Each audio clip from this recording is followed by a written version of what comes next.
পূজালীর রাজীবপুরে পুকুর ভরাট। রাজীবপুর স্কুলের কাছে পুকুর ভরাট, আর গত কয়েকদিন ধরেই এখানে চলছে পুকুর ভরাটের কাজ।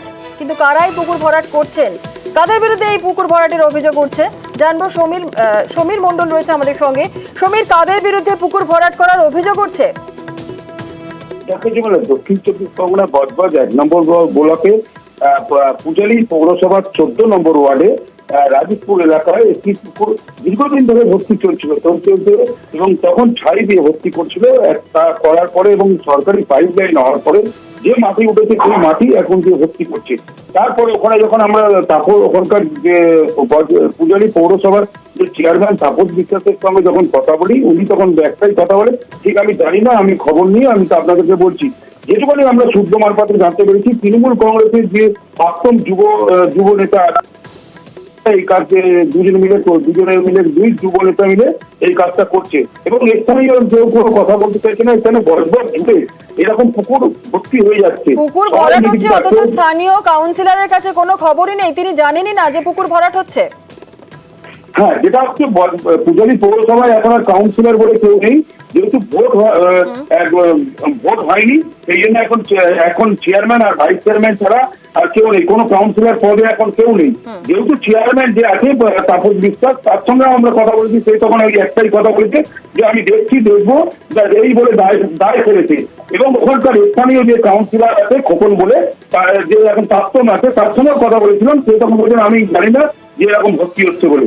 কিন্তু আমরা যে ওখানকার সূত্র মারফতে খবর পেয়েছি যে ওখানকার যারা স্থানীয় তৃণমূল কংগ্রেসের প্রাক্তন যুব নেতা আছে, সেই নাকি এই কাজ করাচ্ছে বলে জানা গেছে। সমীর, কতদিন ধরে এই পুকুর ভরাটের কাজ চলছে? এই পুকুর ভরাট বেশ কিছুদিন আগেও ধরে চলছিল, তারপরে বন্ধ হয়ে গেছিল, তারপরে আবার আস্তে আস্তে যে ছাই ফেলে ওখানে কাজ হচ্ছে, মানে এটা দীর্ঘদিন ধরে অল্প করে হচ্ছে। তারপরে কাল পরশু এই কদিনের মধ্যে যে রাবি ফুটেছে, সে রাবি জড়ো করে রাখা রয়েছে। আমরা যখন ঘটনাস্থলে গেছি, দেখছি একটা লেবার ওই রাবিগুলো ফেলাচ্ছে, তখন তাকে আমরা যখন জিজ্ঞেস করি, তখন ওই যুবনেতার নাম বলছে, তারপর এবং যে প্রাক্তন যুবনেতার নাম বলছে, এবং বলছে এই পুকুরটা এই কয়েকদিনের মধ্যে ভর্তি হবে। লেবারই বলে দিচ্ছে। বেশ, ধন্যবাদ। পুকুর ভর্তি করছো? নাম কি নাম বললে? মাহফুজ। কতদূর এটা ইয়ে করবে, ভর্তি করবে?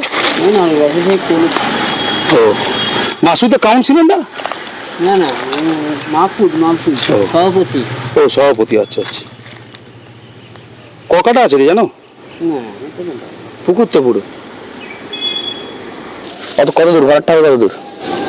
ঘাটে নালগাড়ি ঘুরে দিয়ে একটা ঘুম ঘর হবে, দোকান হবে। বলছি কত দূর ওটা ইয়ে করবে, ভর্তি করবে? ওই নালগাড়ি চলে। এখনো খোঁজ পাইনি, খোঁজ নিয়ে বলবো।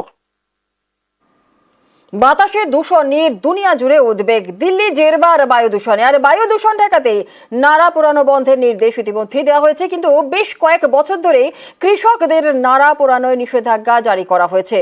তবু নিয়মকে বুড়ো আঙুল দেখিয়েই চলছে দেদার নাড়া পোড়ানো। হুগলির একাধিক ব্লকে কৃষি জমিতে চলছে নাড়া বা ধানের গোড়া পোড়ানোর কাজ। তারকেশ্বর, হরিপাল, সিঙ্গুর একাধিক জায়গায় চলছে নাড়া পোড়ানোর কাজ। এতে তো দূষণের মাত্রা আরো বাড়বে। আমাদের সঙ্গে রয়েছেন আমাদের প্রতিনিধি রানা। বিভিন্ন জায়গায় যে ছবি আমরা দেখছি, তারকেশ্বর, হরিপাল, সিঙ্গুর, ধনিয়াখালী, এই সমস্ত জায়গায় নাড়া পোড়ানো হচ্ছে। দূষণের মাত্রা তো আরো বাড়বে তাহলে। একদম দেখো, একে তো মাত্রাতিরিক্ত দূষণের জন্য গঙ্গাগঞ্জের পরিস্থিতি তৈরি হয়েছে, পরিবেশের ভারসাম্য নষ্ট হচ্ছে। তার উপর এই যে এই শীতকালের সময়, বিশেষ করে আলু মরশুমের সময়, যখন কৃষকরা ধান চাষ করার পর মানে কাটার মেশিন দিয়ে তারা ওই ধানের গাছ কেটে নিচ্ছে, কিন্তু গোড়া অব্দি মাটিতে থেকে যাচ্ছে। সেই ধানের গোড়াগুলোকে তারা রীতিমতো মাঠে আগুন লাগিয়ে পুড়িয়ে দেওয়া হচ্ছে। যে পুরোদের মানে দেখলে মনে হবে দূর থেকে যেন ধোঁয়া হয়ে গেছে, কোনো জায়গায় আগুন লেগেছে।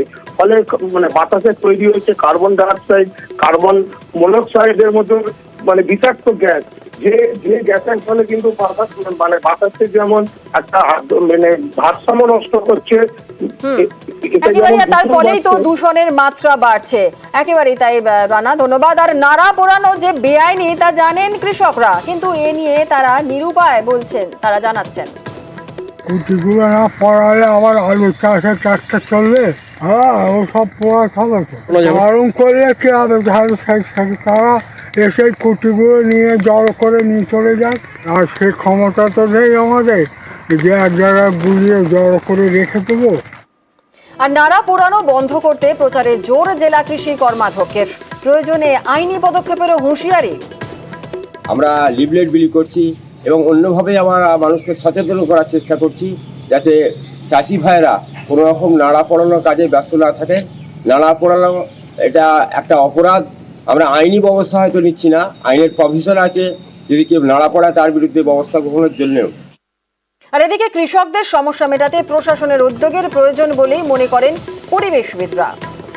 ন্যাড়া পোড়ানো অর্থাৎ পেডি প্ল্যান্টস, যেটা ওরাইজা স্যাটাইভা যেগুলো, তো সেগুলোর যে স্ট্রগুলো, খড়গুলো, তো সেগুলো যদি গভর্নমেন্ট কালেক্ট করে তাহলে তার যে চাষিরা বাধ্য হয়ে জমিতে পুড়িয়ে দেয়, এই যে বার্নিংটা হচ্ছে, এই বার্নিংয়ের জন্য এখানেও যে গ্রিন হাউস গ্যাস তৈরি হচ্ছে, তো এই সমস্তটাই কিন্তু পলিউশন বাড়াচ্ছে। তা এটা বন্ধ করতে গেলে গভর্নমেন্ট থেকে একটা পদক্ষেপ নেওয়া উচিত। আর নাড়া না পুড়িয়ে তা দিয়ে বিকল্প জৈব সার তৈরি করা সম্ভব, মত কৃষি বিজ্ঞানীদের। এই সমস্ত জিনিসগুলোকে না পুড়িয়ে এটার একটা বিকল্প ভাবে যদি তাদের কাছে বার্তা দেওয়া হয়, যেখান থেকে কিন্তু খুব সুন্দর ভার্মি কম্পোস্টিং করা যেতে পারে, একটা ভালো জৈব সার তৈরি হবে। মাশরুম চাষ করতে গেলে খড়ের কিন্তু একটা বিশাল প্রয়োজন, তাই নাড়াগুলো যদি সেই মাশরুম চাষের ক্ষেত্রে প্রয়োগ করা হয় বা যদি এগুলোকে ইউজ করা হয়, তাহলে মনে হয় এইরকম একটা ভয়ানক সমস্যা থেকে আমরা খুব তাড়াতাড়ি মুক্তি পাবো। তারা হয়তো বুঝতে পারছে না যে ফলন কমে যাচ্ছে, কিন্তু হয়তো তারাই অজান্তই নাড়া পুড়িয়ে তার জমির সমস্ত ক্ষতিগুলো ডেকে এনেছে। 24 লোকসভা ভোটে চুঁচুড়ায় কেন পিছিয়ে তৃণমূল, উত্তরের খোঁজে পথে নামলেন তৃণমূল বিধায়ক। 26কে লক্ষ্য করে চুঁচুড়ার মন বুঝতে ময়দানে অসিত মজুমদার। বিধায়ককে সামনে পেয়ে পঞ্চায়েত পরিষেবা নিয়ে নানান ক্ষোভের কথা জানালেন স্থানীয়রা। 24 থেকেই নজর 26-এ, প্রস্তুতি শুরু তৃণমূলের।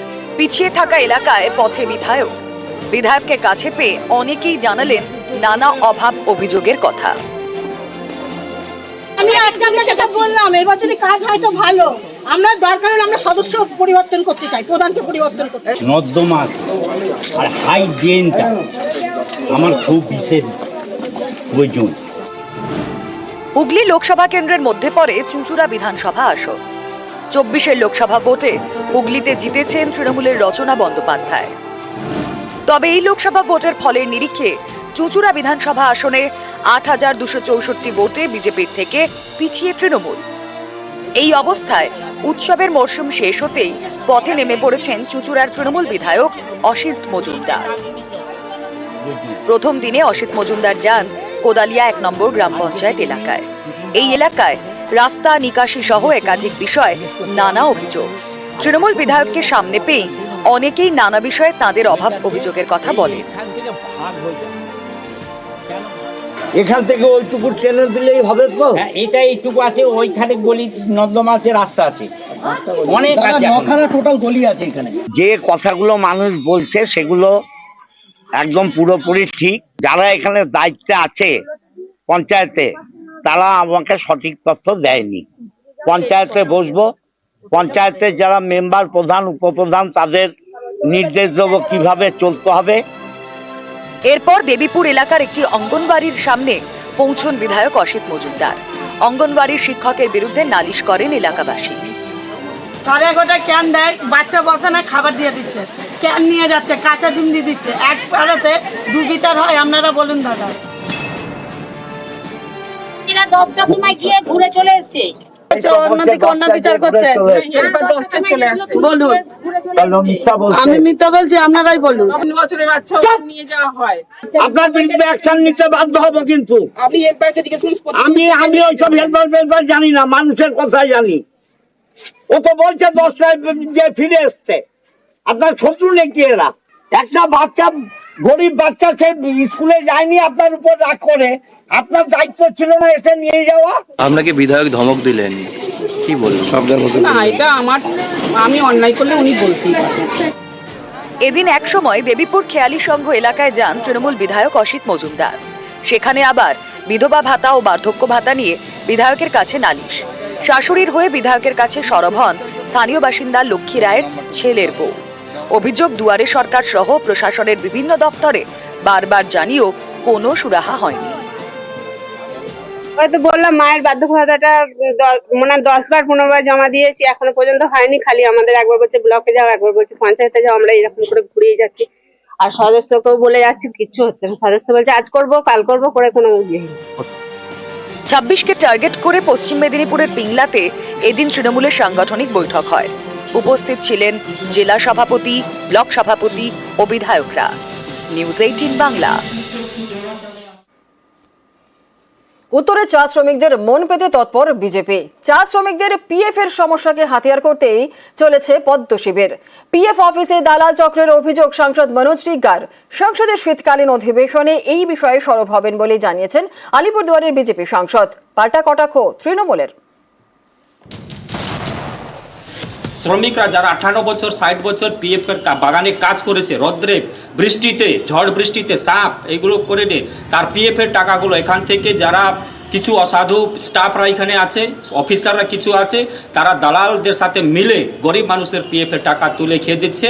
তাদের বিরুদ্ধে আমি অভিযোগ করেছি, ভার্বালি আমি পিএফ কমিশনারকে বলেছি, যদি এটা না রোকা হয় তাহলে কিন্তু আগামী দিন বড় ধরনের আন্দোলন এখানে হবে।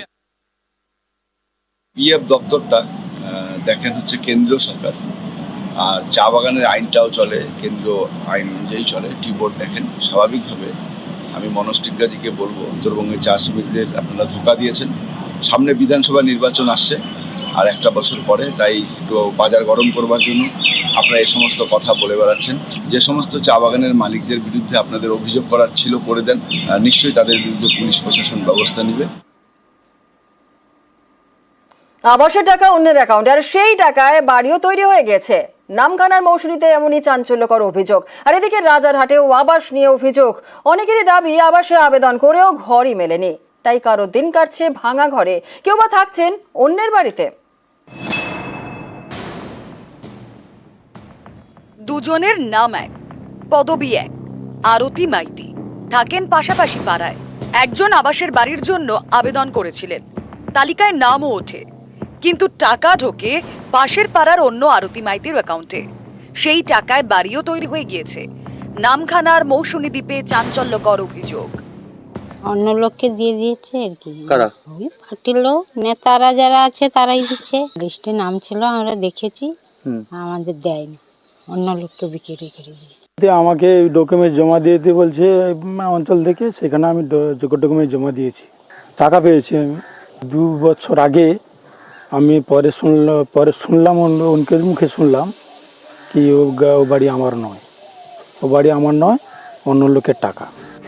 নামখানার মৌসুমীর বাসিন্দা আরতি মাইতি আবাসের বাড়ি পেতে 2020 থেকে 21 সালে আবেদন করেন। তালিকায় নাম ওঠে, কিন্তু সেই টাকা পাননি। অভিযোগ, তখন স্থানীয় পঞ্চায়েত সদস্য কাটমানি খেয়ে অ্যাকাউন্ট নাম্বার বদলে দেন। টাকা ঢোকে পাশের পাড়ার আরেক আরতি মাইতির অ্যাকাউন্টে। সব মিলিয়ে 1,20,000 টাকা। এটা তো মানে কাউকে দোষারোপ করার জন্য কথা বলা, কিন্তু বাস্তবে এটা নয়। যদি ওই রকম হতো তাহলে যে উপভোক্তা পেয়েছে সে ঘরটা তৈরি করতো না। তালিকায় নাম থাকলেও আবাসের টাকা পাননি। আর এই নিয়ে নামখানার বিডিওর কাছে অভিযোগ জানিয়েছেন আরতি মাইতি। এখন যদি ওই একই নামে যদি অন্য কোনো ব্যক্তি থাকে, তাহলে সেক্ষেত্রে আমাদের অভিযোগটা খতিয়ে দেখতে হবে। আর এই আমাদের যে আইডি বলছেন তার নামের এগেন্সে আরতি মাইতি, তাকেই আমরা টাকাটা ক্রেডিট করেছি। রাজারহাটেও আবাস নিয়ে অভিযোগ।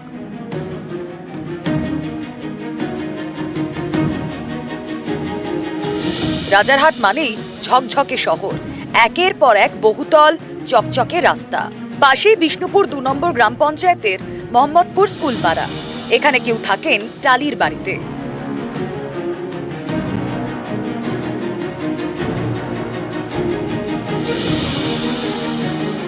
ঘরের দেওয়াল বেড়ার তৈরি, সেটা আবার প্লাস্টিকে ঢাকা। কারো বাড়ির আবার দেওয়ালটাই ভাঙা, তাই থাকতে হচ্ছে অন্যের বাড়িতে।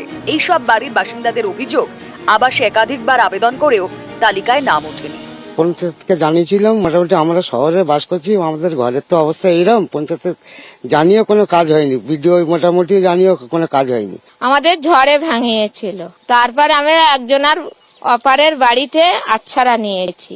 হ্যাঁ, অসুবিধা হয়, গায়ে জল পড়ে, কেতা কাপড় গুটিয়ে নিয়ে চুপ করে এরম করে বসে থাকি। আমরা যেখানে যেখানে এইরকম পরিস্থিতি আছে যে ঘর নেই অথচ অন্যর বাড়িতে থাকছে, নিজের জায়গা আছে, ঘর ভেঙে গেছে, আমরা সেই জায়গায় যাবো এবং যাতে সে ঘর পায় সব রকম চেষ্টা করবো। নামখানা থেকে বিশ্বজিৎ হালদার এবং রাজারহাট থেকে ক্যামেরায় মনোজ কুমারের সঙ্গে অনুপ চক্রবর্তী, নিউজ 18 বাংলা।